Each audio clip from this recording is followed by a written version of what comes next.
The project team of NH International Caribbean Limited prioritizes the safety of people and the protection of the environment.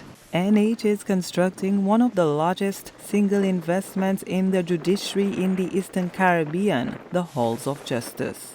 Workers are laying the groundwork at the Halls of Justice site, and a towering yellow crane now dominates the skyline of downtown Castries, signaling the start of major construction on the EC $143 million Halls of Justice project. This week, the NH team held a stakeholder information session as part of the preparations for the full-scale works. Our HSE strategies are guided by three commitments. 1. Zero harm. Creating an environment where safety is the first priority and every individual returns home safely.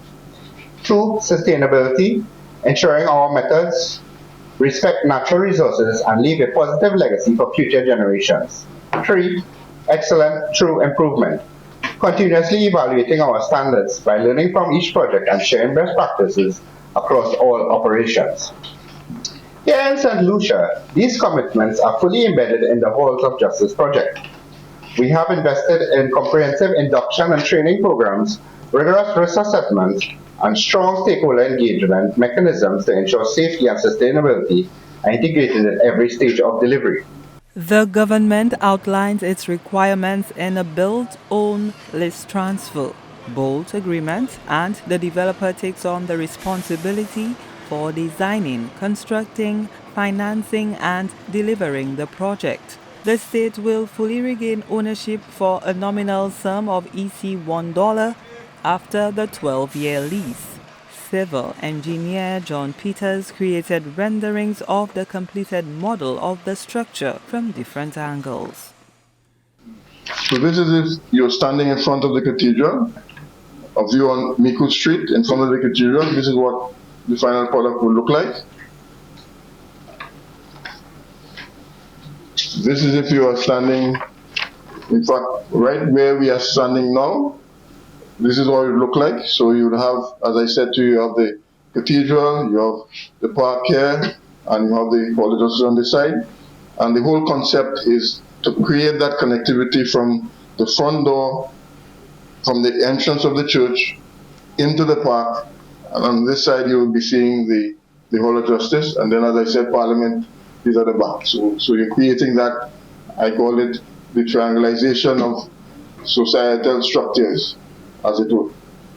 So this is a view from Constitution Park, or probably right where we are standing at this point in time. And then this is a view from Library Street, okay? Probably close to where you drove in. This is how it would be, anticipated. And obviously you would see the grand entrance to come into the Hall of Justice that is there with the large columns to the front of the building and a step to go up into the building. Peters also outlined the benefits the project will bring to a range of sectors. When you go outside, you will see steel fabrication taking place. That is a local contractor that we're using to fabricate all the steel for the building. You will see piling taking place there. In fact, that is a local contractor which we worked with to move them into this CFA piling system. So there was in fact assistance given to the contractor in the procurement of the equipment, and this is a local contractor that is doing it and has performed creditably so far on the job. The concrete supplies, the local materials are all predominant local materials that will be procured for the project. Obviously, there will be the importation of the specialist mechanical, electrical, and plumbing systems, but the whole project is driven by a focus on ensuring the enhancement of the local economy. The towering crane will facilitate the movement of materials from one section of the project to another. Members further detailed how the impressive structure works. There are times when it will have to collect materials from our lay-down area here, and it rotates clockwise or counterclockwise, picks that up and takes it across. So movement, material horizontally as well, from the tip of the boom at 75 meters could come straight in to the base of the crane. The construction of the crane is designed using the manufacturer's specification for the foundation. It was detailed by our structural engineers from Trinidad and Tobago, Alaron Engineering Services. It goes down to, there are 4 main piles that are 600 mm diameter spiral piles that are 25 mil main bars, 10 in number, and 10 millimeter bars spiral at 150 pitch, goes down all the way to 23 meters. So it's a very safe and secure, structurally sound foundation for which the tower crane is erected on.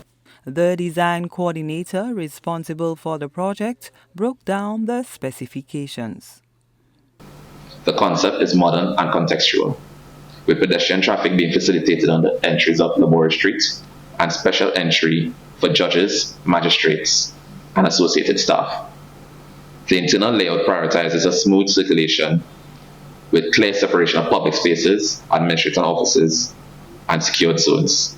Accessibility is fully integrated with lifts, ramps, and wide corridors, ensuring inclusivity for all users. Natural light and ventilation are carefully balanced throughout the structure. Some key architectural features just to highlight are we have a glass fiber reinforced concrete cladding system, ceiling heights of up to 5 meters, 14 courtrooms across the civil, criminal, and family divisions, each with accommodation for their supporting staff, 18 chambers serving 9 judges and 9 magistrates. Construction on the Halls of Justice began on August 11, 2025 and will run for 2 years. The new facility will feature a total of 14 courts, civil, criminal and family, along with accommodations for the civil and criminal registry, family court and support staff. Gina Filippi, HTS News Force.